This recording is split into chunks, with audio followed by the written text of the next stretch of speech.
And I've made some changes to it since then because I have found more information. And this all began with, well, a number of years ago, the Brown family donated a very large picture that's hard to get off the wall, or otherwise I would have put it in, of Private Harlan Page Brown, and that's hanging in the Historical Society room if anybody wants to have a look at it. And this is what they call the Mother's Medal for Private Harlan Page Brown that came with the picture. The medal is what the mother would receive for a soldier killed in the war. So that kind of always piqued my interest, but then we got a call from Mary Ann Turner one night. Her and Howden were cleaning out Ashton and Shirley's house, and Shirley is a Brown descendant, and her Aunt Mary was postmistress and a very fine, we found out, prolific writer of letters. Speaking of the Labor's house, she became friends with them. And Ellen, you wouldn't pour me a glass of, I don't know, apple juice or something, just so I've got a little something to... What's my what's it? Thank you. Thank you. That's never on straight. So, many thanks to Marianne and Howland. And it was after those letters came in and I knew we had the picture and the Mother's Medal, I said, well, I could probably put something together, plus an advent of the National Archives in the Department of Defense. World War I is now, I won't say 100% scanned and available through the archives, but there's a lot of it there. There's an awful lot of it there. World War II, not so much yet, but I'm sure it will be. So resources are plentiful, and I'll go through some of those as I go. So then the map in the background can be found online at the Canadian Encyclopedia. The National Archives, as I said, has a searchable database for World War I records online. And the Commonwealth War Graves Commission is also a valuable resource.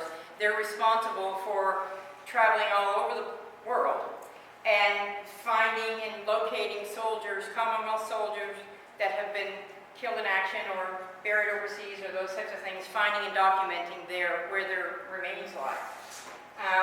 Of course, the New Ross Historical Society room has a wealth of information. And I've even tapped into Vernon's database that's in his head, but also, speaking of 200 pages, I think he's up to 700 or something like that. He's been typing, reading newspapers and typing New Ross articles for 25 or so years. And it started when he traveled to the city with me when I was working in there, but now he can sit in his chair and do it through online resources. So, the New Ross News, as we call it, is also a wealth of knowledge. So, while researching Harlan Brown, I had a few questions in my head. I tripped over David Oliver McDowell. And if you'll notice, these two numbers are sequential. So I said, well, how does that happen? Harlan Page Brown. Oops, what we got? Better? Brenda? Yes. This? Yeah, you're in our way. I'm in your way? Yeah. Take your chair over there. Way easier for you to move than me. Hang on, I gotta be able to access the computer too. You can walk through. Go away. Thank you. Oh, that's my way. Evelyn, there's a chair down there. There's a lovely chair down there. Well, see, the best thing I do is tell people where to go and what to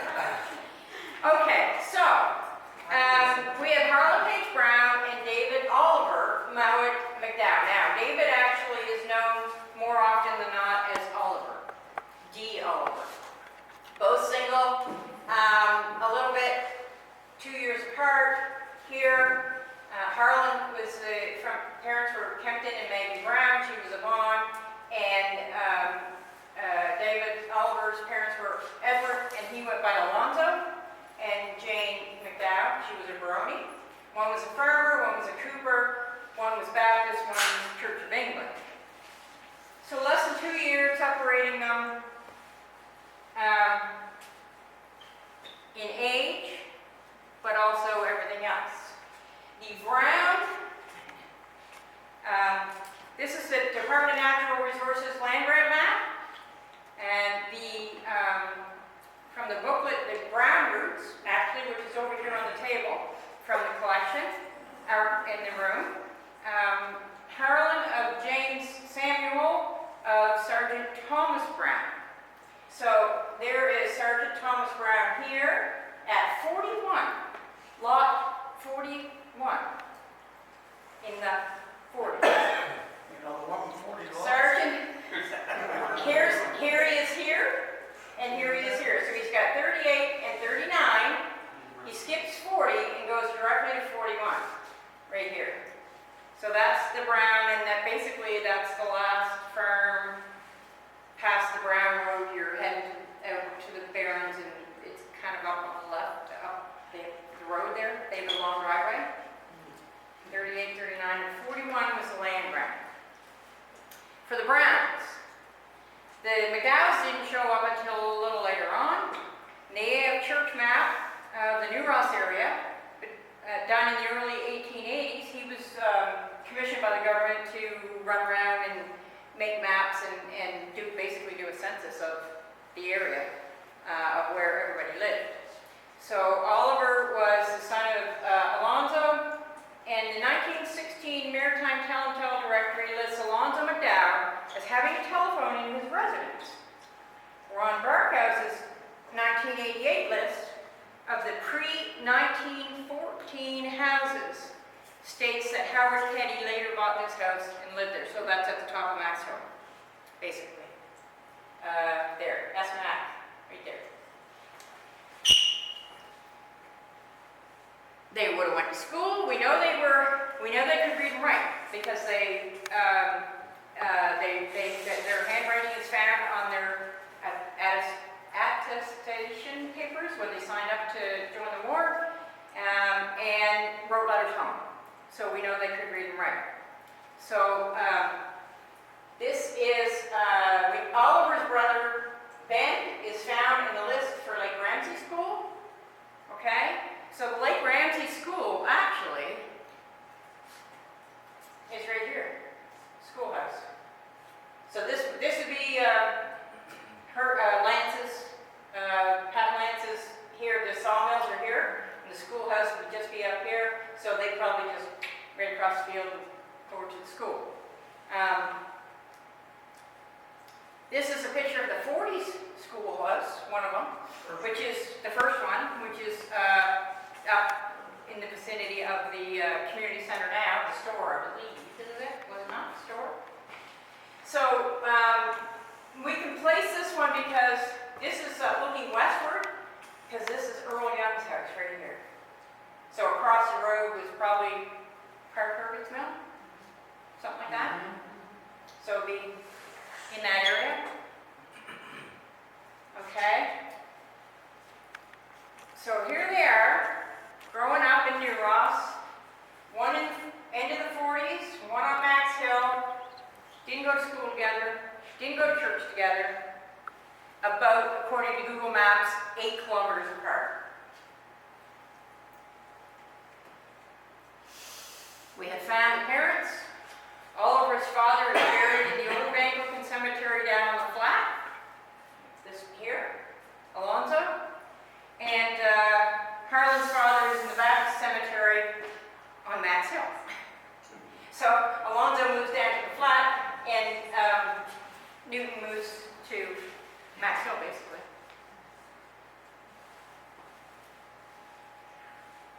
That is their enlistment information. And this is really when I put those side by side, where I really started to see, and it's going to come to throughout. You'll see where these two boys, they grew up separately, went to school separately, went to church separately, and then came together to go to war. So I asked, how did these guys end up in Lunenburg with sequential numbers, here, 16 and 17, on the same day in 1916 in Lunenburg? They weren't the only ones. But I had to go and dig to find out how the recruitment was done. back then. Because I said, okay, were they standing in line together, and you get this number, you get that number, so on and so forth. But when you look at this list, this list is the name of men from New Ross who sailed on the SS Olympic on July 23rd, 1916 with the 112th Battalion, which is where those guys signed up with, okay? All of these were from New Ross. Now, of these sequential numbers, 8 down to 17, this guy went to Lunenburg on February the 1st, this guy on the 25th of January, 26th, here's some on the 31st, another one on the 1st. So I'm thinking on the 31st, somebody loaded up a truckload of guys and headed off down to Lunenburg to sign up.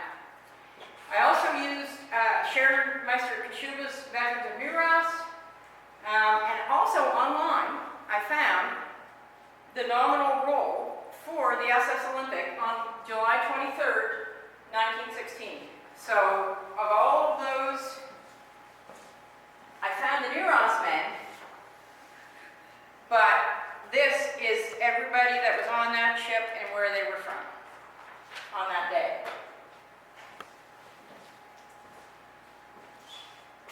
So then I went to, as I mentioned, Vernon's New Ross News, the Kentville Advertiser, 11th of February, 1916, New Ross. Recruiting meetings have been the order of the day here at the Oddfellows Hall and at the 40s and Foresters Hall, Charing Cross. 12 more recruits. New Ross now has 45 men who will be wearing the King's uniform. The Kentville Advertiser, 3rd of March, 1916, New Ross. The recruits from this place now number 50, a goodly number of the brawn and sinew of one little straggling village. Our males are well watched, so many dear ones standing in our defense beside other friends far away. And this is where Mary Brown also plays a role with her letters.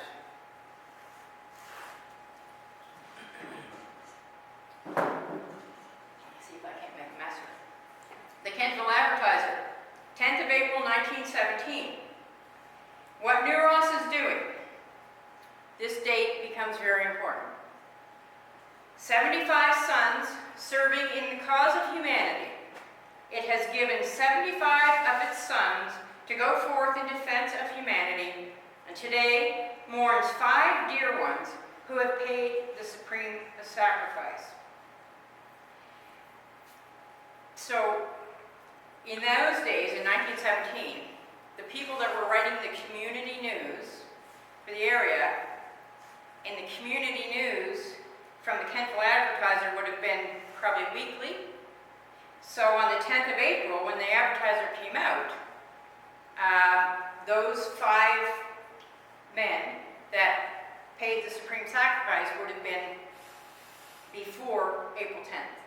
I don't know how much longer before April 10th, but it wouldn't have been on April 10th. And April 10th is a date to remember.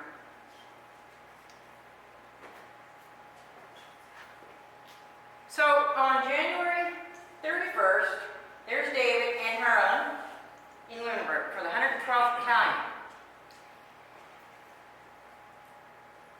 What we didn't get in that pile of letters was this postcard. So many thanks to Janet Bezanson-Card, who was able to save this, who saw this opportunity and save it from disappearing, as so many old records do. And that's what we do. We try and preserve our history. This indicates that our guys are in Lunenburg shortly after enlisting in January. What are they doing in Lunenburg? So I went to the websites again, the Canadian, Canada.ca, Department of National Defense, the West Nova Scotia Regiment. Operational history, 75th Lunenburg Battalion of Infantry was redesignated the 75th Lunenburg Regiment on the 8th of April, May of 19. And they formed 6 independent infantry companies. There was a militia in the area at the time. Authorized on number 6 company was New Ross, Infantry Company New Ross, was authorized on the 8th of October, 1869. The history of New Ross also talks about the active militia of Canada. Disbrise's history of Lunenburg also talks about it, and this includes the 75th Lunenburg Battalion, Company 6, New Ross. The 75th Lunenburg Regiment was placed on active service on the 6th of August 1914 for local protection duties. That's when they would have went on high alert for, they did a lot of coastal watches and air watches and that type of thing. This is a postmark. This is a postcard.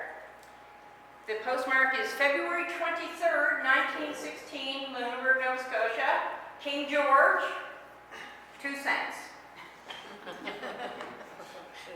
King George V.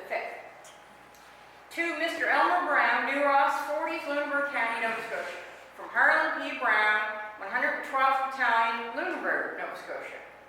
I received your card and was glad to hear from you. I am well and getting along fine. I suppose you're having a great time with that little girl since she come home. Tell her I said hello.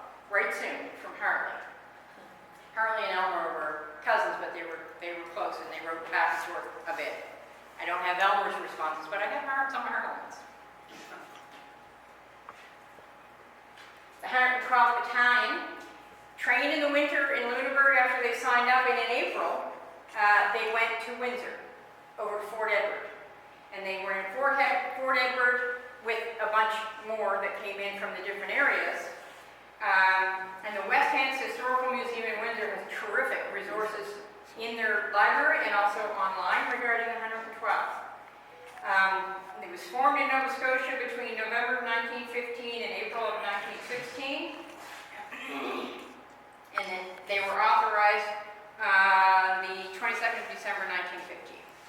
They sailed from Halifax on the Olympic for Great Britain on July 23rd, 1916, and provided reinforcements for the Canadian Corps in the field until the 7th of January 1917, when its personnel then got absorbed by the 25th Reserve Battalion, the battalion was disbanded on August 15, 1918. The men who formed this unit were largely Canadian-born, 91%, native to Nova Scotia. The average age of the 189 men from this unit who died in World War I was 24.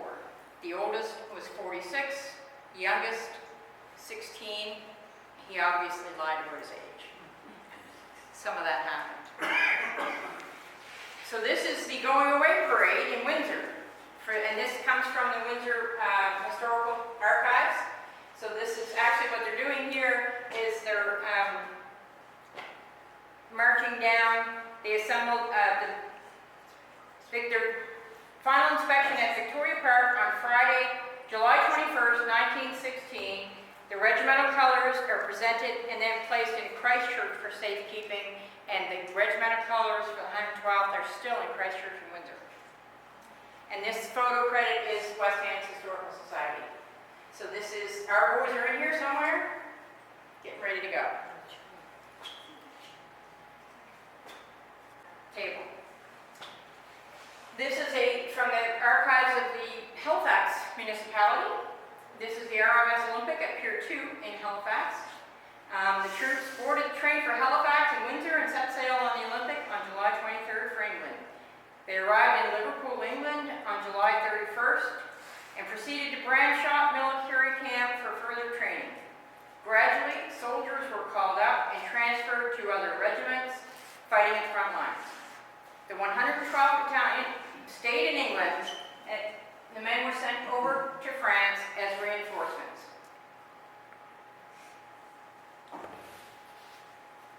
New Ross men on this boat, July 23rd, 1916.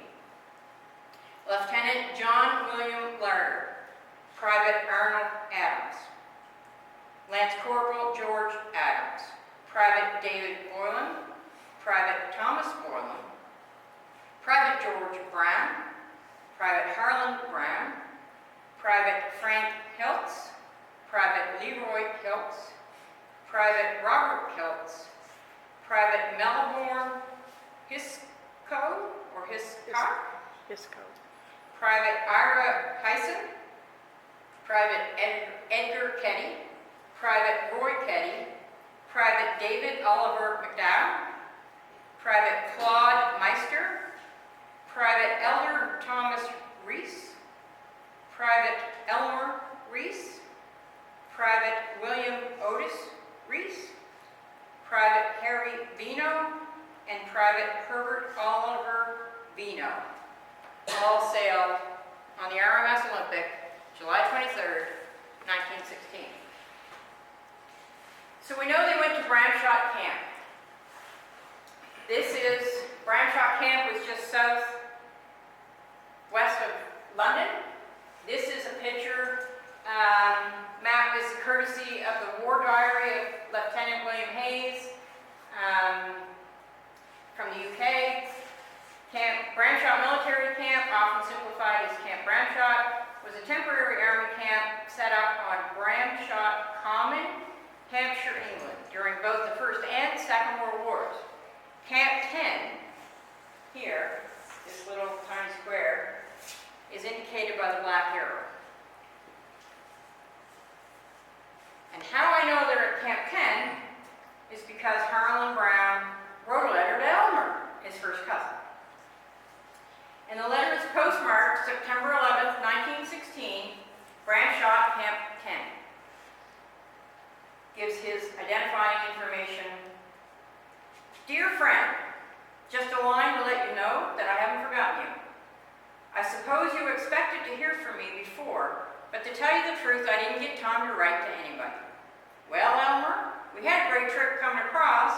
We didn't get a bit seasick, for it was real fine, the water was smooth, and everything went fine. We were 8 days on the water, and then we were 1 day on the train before we got here. I tell you what, we passed through some fine places, but the best of all we got a pass for 6 days, and we all went to London. And we had one of the best trips that anybody could have. I just tell you, if you ever want to get a girl, just go to London, for they will do the asking. Of course, there's some nice girls there as well as bad, for I tried both kinds. But the last 3 nights that I was there, I had one of the best girls you ever saw. Nothing doing at all, but I just wish that you could see the one that I had one afternoon. I tell you what, she was some class. Well, Elmer, we had an awful road march yesterday. I tell you, I wouldn't have wanted much more. I seen one fella fall down, and he was so near dead that he couldn't stand on his feet. So you see, we ain't over here for our health. I don't know how long it will be before we will go to the front, but I think about Christmas if nothing happens. Well, I suppose you're all done haying by this time and begin to haul in barrels. I wish I was home to make some. Well, Elmer, how's all the people in New Ross? I suppose they're just the same as ever. I often think about the times that we used to have, but them days is all past and gone with me.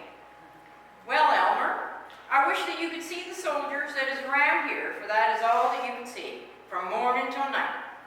I've been over here almost a month and a half, and I've only got one letter, and that was from Gladys. I expected a letter from home, but did not get it yet. Well, Elmer, we're all well and getting along as well as can be expected. If you see any of them from home, you can tell them that I am well, for it has been over 2 weeks since I wrote home.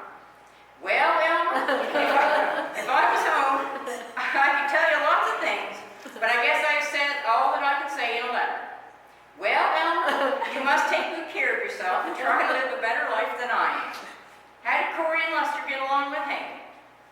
They don't suppose they miss me very much, for I don't think they thought I ever did very much work anyway. Perhaps I didn't. How is Austin making out with his family? Tell him I said hello. Well, I guess I must close for this time. Excuse the bad writing. Hoping to hear from you soon. I remain your friend, Harlan. Well, Elmer.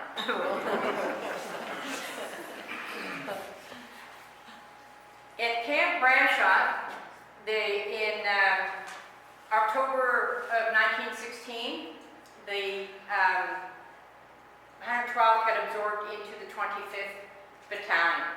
The 25th Battalion has been known as the Nova Scotia Rifles, also known as the Mackenzie Battalion, Raiding Battalion, and all of these resources are from the Guysborough Great Veterans website, and he does a really good job of talking about doing the history of the 25th Battalion.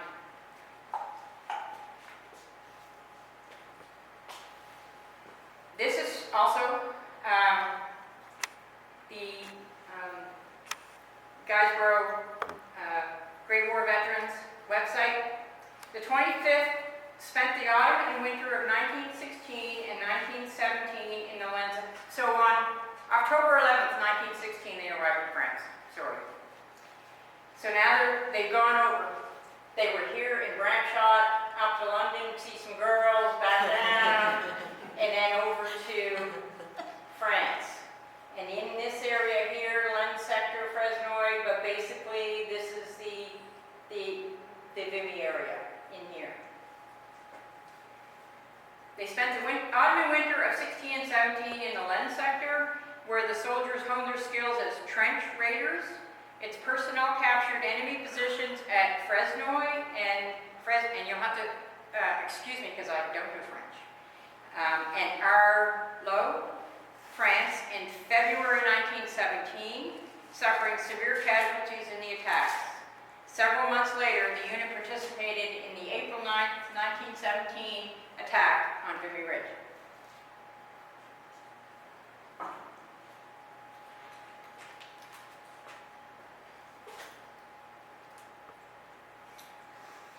As I said, the National Archives of Canada has a tremendous amount of World War I stuff online now, including some of the diaries. So these are the official war diaries of the battalions. The 25th Battalion would be assigned to fight with the 5th Canadian Brigade, 2nd Canadian Division. And in a few more slides, you'll soon see how that all came together. I've captured a few entries to coincide with the timeline of our soldiers.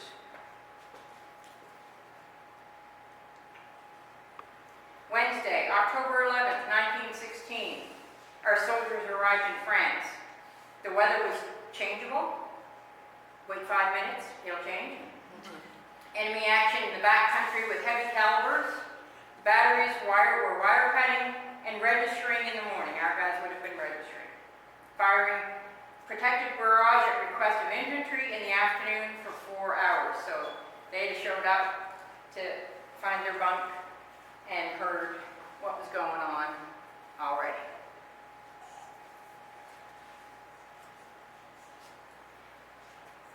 This is the war diary of the 5th Canadian our Field Artillery Brigade, 2nd Division, 1st of November to the 30th, 1916.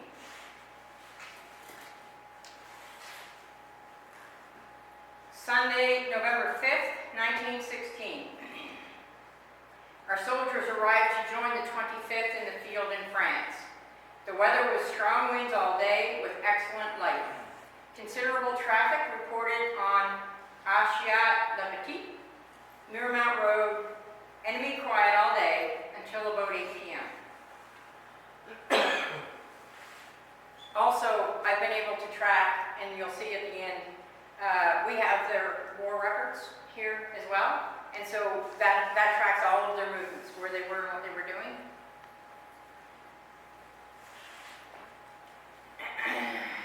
So on December 6, 1916, Harlan Brown, private correspondence to Miss Mary Brown, another cousin. Dear Mary, just a few lines to let you know that I'm still in the land of the living. Well, Mary, we are all well and getting along as well as can be expected. I tell you what, this trench life is some life. I don't think I'll ever forget it. You spoke about a fella in the 144th, but I don't think they're across yet. They may be in England, but not in France yet, for I haven't heard anything about that battalion over here. Well, the war is pretty quiet now, not very much doing at present. Of course, you never can tell what is going to happen. Well, the time seems to go awful quick, for it's almost Christmas time again. Almost a year since I enlisted, and it seems like just the other day. Well, Mary, I got a pair of mittens and a box of cigarettes the other night from a little girl in London. So I guess I wasn't too slow when I was over there. I tell you what, it is nice to have friends all over the world. Well, how is Austin and his family getting along? Give my kind regards to them. Well, as news is scarce over here, I guess I will close for this time. We'll try to do better the next time. Hoping to hear from you soon. I remain your friend Harley. Wishing you all a Merry Christmas and a Happy New Year. So it wasn't just well on her. No, well, maybe. No. So this is the diary for the 1st of April to the 30th of April 1917. This map is Wikipedia. Battle of Vimy Ridge, Battle of Arras, which is a town to the south of Vimy. Vimy actually is a town. The hill is called Vimy Ridge. And this shows the red line. So this is the Germans, between the Germans and the Allies. This is the red line here.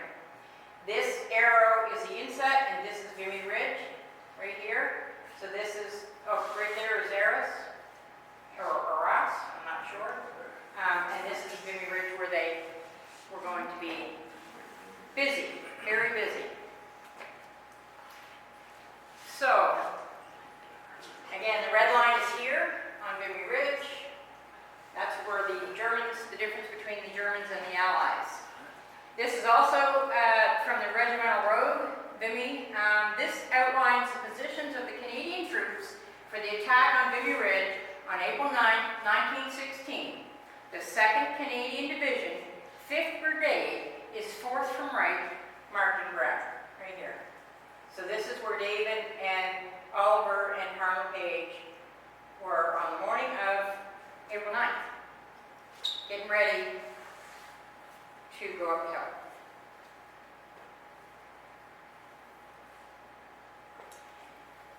Monday, the 9th of April, 1917, 0 day. Battle of Arras. Weather cold, hail and sleet. Canadian Corps advanced to the assault of Vimy Ridge at 5:30 a.m. sharp. Artillery on the whole Corps front seemed to open exactly at 0 hour. 25th Battalion swept through the Black Line objective and on up the hill in a rolling barrage. J Group reached the Black Line 3 minutes after the infantry and opened communications with brigade headquarters at 6:24 a.m. 7:35, the infantry reaches the Red Line objective and sends up a flag. David Oliver McDowell is wounded and moved to the rear for treatment. So less than 2 hours, I'm going to go back. Less than 2 hours, they're here, and less than 2 hours, they're through the German lines up in here somewhere.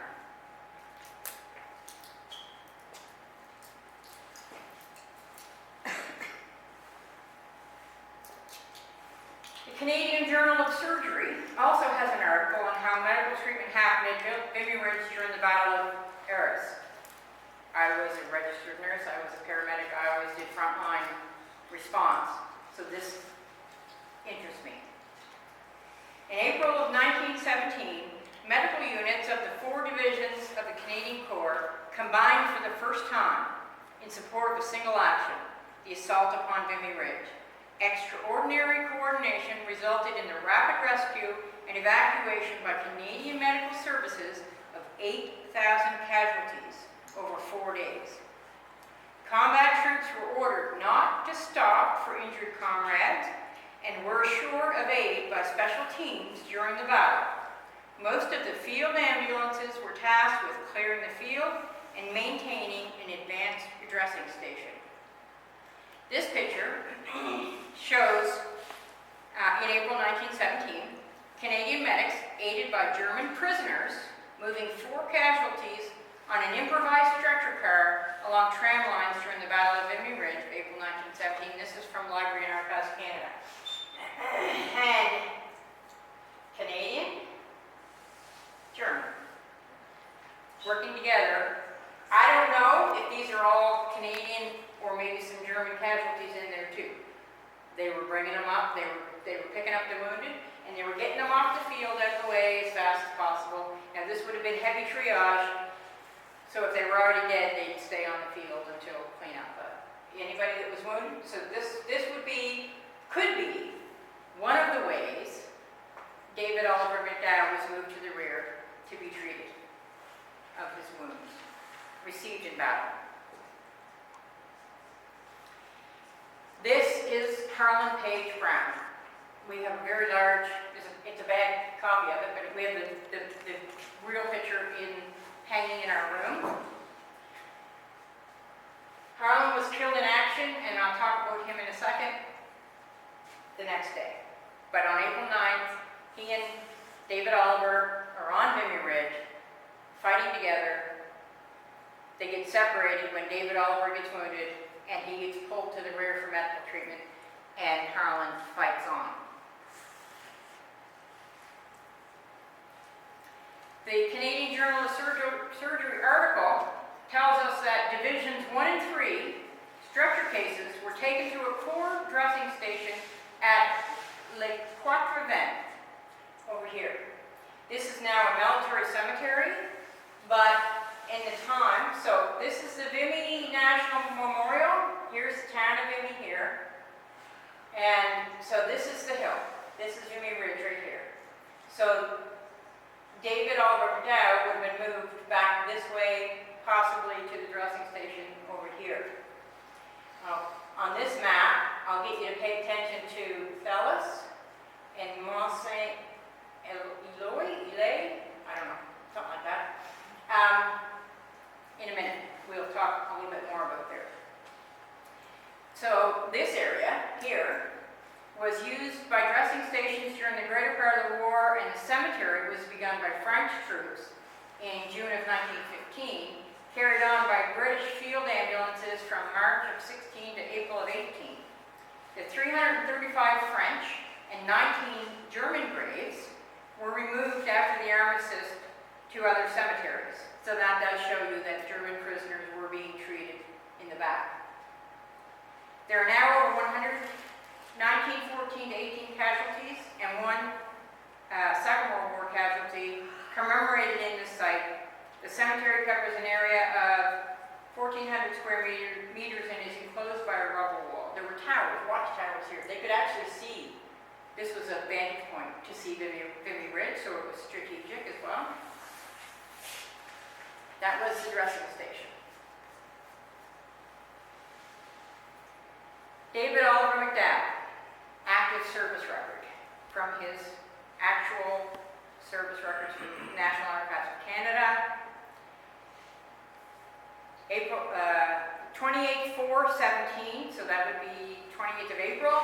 Reported wounded, April 9, 1917. Nature of wounds not yet reported.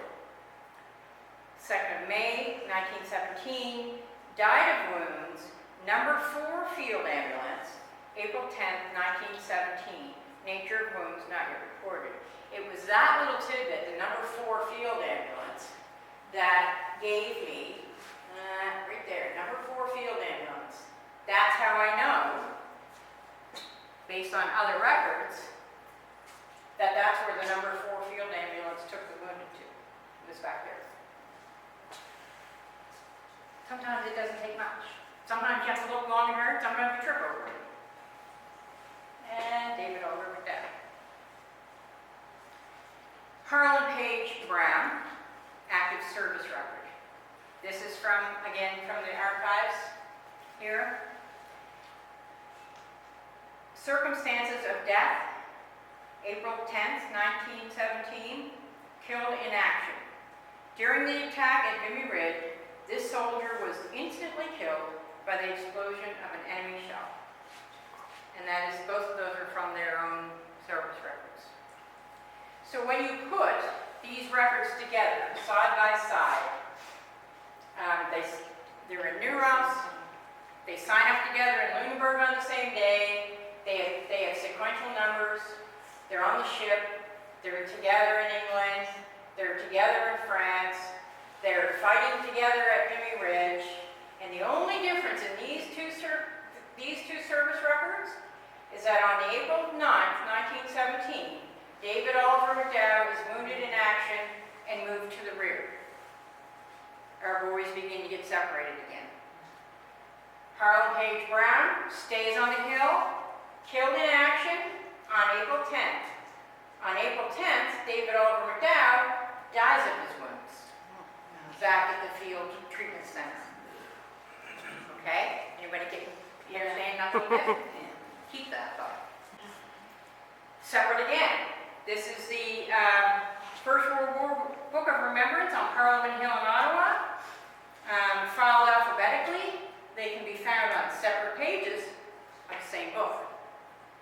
Harlan Brown, it's not very good because it's a copy of a photo, is down here, and David Oliver McDowd is. So Harlan Brown is on page 208, and David Oliver McDowd is on page 282, both in the First World War Book of Remembrance at Peacetown in Ottawa.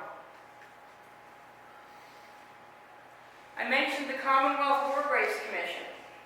This is Harlan Page Brown's tombstone in the Thales Military Cemetery in France. And he is in number 2 here, C here, number 10. So it goes from 1 to 15, so he's right in here somewhere. And this is a picture of this stone. And the Commonwealth also does a really good job of when they find a soldier and get them, and if there's no stone, this is what they do. They put the stones up.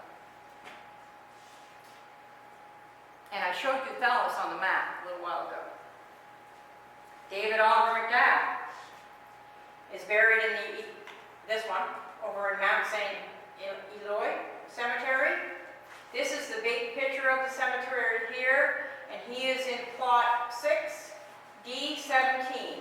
So, plot 6D, 1 to 29, so he'd be right in here somewhere. Just past to the right of the D. That's where he would be. I do not find a picture of David Oliver McDowd's tombstone. I do not have a picture of David Oliver McDowd as a person. Still looking for that.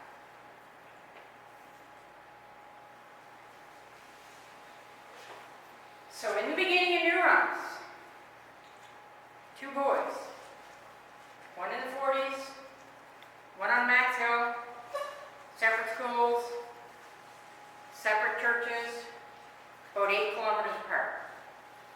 At the end of the day, Vimy Ridge, they get separated, they come together, they enlist, they train, they fight together, and at the end of the day, they're separated again at Vimy Ridge, both dying on the same day, but because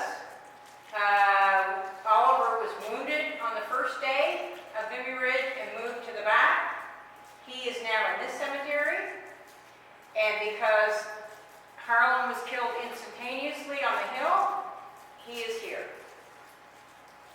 8.2 kilometers apart. Well done. We have the letters here.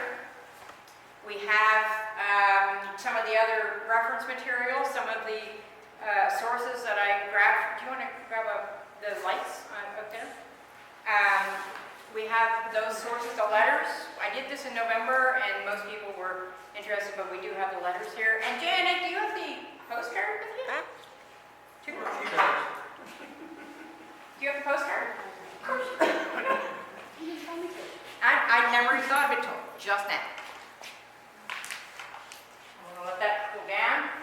So here is David Oliver McDowd's service record. We've made a file for him. And this is where you'll find he was, who his parents were, what his religion was. He was fair complexion, 5 feet 11 inches. Fairly tall. Yeah, for that. 5 feet 11 inches, 170 pounds, dark blue eyes, dark brown hair. His medical examination said that he was fit to go. And then it shows you some pay records, and it shows you his next of kin was listed as his mother, all of that kind of stuff. They would have had to sign a last will and testament, those types of things. And in here, well, there it is right there. Reported wounded April 9th, 1917. There's his notification of death. There for David Oliver. And Private Harlan is also here. We've made a folder. We're actually starting to make a folder for quite a few of these guys as we come across other stuff, as we collect their records, as we come across their stuff. And we have put the letters, because they are 1916, so they're a little bit yellowed and a little bit, but in amazing condition, because they were in an envelope, in a box of photos and papers and whatever. So I can pass it around, and you guys can have a look at some of the writing. And for those that can still read cursive,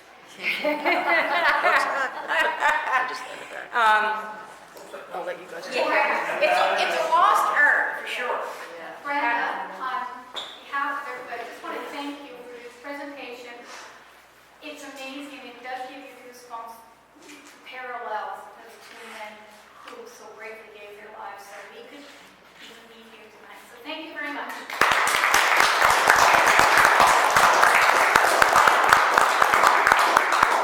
Once I found the other rest of it, because I knew there was still a lot of new rosters on Vimy Ridge. So I went looking to find a similar parallel of all the men that were signed up and of all the men that sailed. I found in World War II, Scott Barkhouse and, anyway, they both survived the war and came back, but they didn't quite follow. Once they got over there, they got separated off and put off into different battalions and whatever. So their service records didn't parallel like these two. These two were goosebumpy. Could I speak? You sure can. I think you can. I had been to Germany. Okay. Yeah.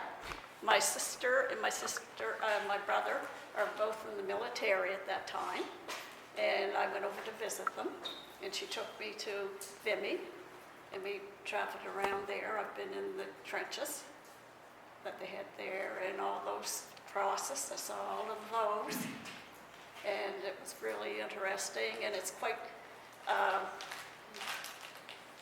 emotional when you go to see the bridge.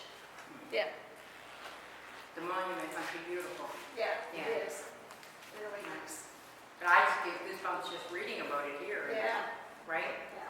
Just standing there, it must be just awestruck. Yeah. Yeah. And there's still other, I don't know, it's bombs, whatever they have underground, they're still there. I'm sure. So, and when I was going through the trenches, I did see behind plexiglass was the Canadian flag and Maple Leaf. Was the Canadian flag behind glass, was that one that had flown at Vimy Ridge? I don't know, Okay. because it's underground. That was the Red Edison, along with the Maple Leaf next to it. Brenda, I highly recommend the book that Pierre Burton wrote Yes. called Vimy. It's Yeah. an exceptional story of telling how significant Canada's contribution was. It really put Canada on the map. Absolutely did. Yeah. In terms of military, the coordination of the attack, Pierre Burton, many historians, actually Thomas Riddell is another one, he wrote about the West Novies. The coordination of the attack had never before been, this was a new thing, right? If before, if the guy next to you went down, you stopped and you treated him, or you got him to safety, or you did whatever. So this was a very coordinated effort to get up that hill and take that German line and keep on going. And it was a Canadian innovation in warfare, but also in field medicine as well. The field, the doctors, and the things that were in charge of the medical units, same. They got ready in the back, but they really, that coordination and that effort to let the barrage keep going and then just keep funneling the wounded to the rear was also a Canadian innovation. And if you're a Canadian going over to the Vimy, you're treated special. Yes, same. Anywhere, Holland, the Dutch, anywhere the Canadians go over for that, they're very special. We have a been one of the last times of the Olympic before they dazzle painted her, because they did this strange painting on her just about a few months later. I'm sure most of you know Olympic was Titanic's sister ship. Yes. Actually, the other sister, the Britannic, is still going at that time. She hasn't been mined yet, but Oh, the picture that I had up there, yeah, because they did camouflage her. they did. They Yes. did that dazzle painting. They Yeah. called it about, only a few months after that. Yes, she was used as a troop ship, and she started out in her original colors, but they did paint her in camouflage, just to try to hide this great big monstrosity of a ship out in the Well, ocean. they are used to confuse people over which direction the ship is going, whether it's coming to you or away from you. Oh, cool. To confuse the U-boat captains, so that hopefully they get the torpedoes set for the I wrong didn't know distance. Yeah, that was the theory of it. Whether it was effective, I don't know. Well, she survived the war. Well, she ran one U-boat, right, and cut it in half. Yeah. So the Olympic, actually, it's funny because we were talking about this last night in the living room. We had people over for a visit. The Olympic, the Titanic, the Britannic, and connection for my family was earlier than all of those was the Atlantic. And the Atlantic was most famous for, she was White Star, built in, thank you, Belfast at Wolf and Harlan, where the Titanic was built. The SS Atlantic floundered off of Terrence Bay Prospect April 1st. They thought it was a joke, April Fool's joke. Actually, now would be 151 years ago. So that's in my family line. Any other questions? We have coffee, we have juice. Before anybody, if anybody's interested, our room is just down the hall, and Vernon and Janet know better than anybody what's in there, if anybody has questions. But also, Ross Farm has a supply of apple juice that they got for an event that will expire in May. And if anybody wants to purchase a carton of the apple juice for like $1 before you go home tonight, or 2 or 6 or whatever, just see one of us and we'll get you some apple juice. Yeah. No, she gave a point before.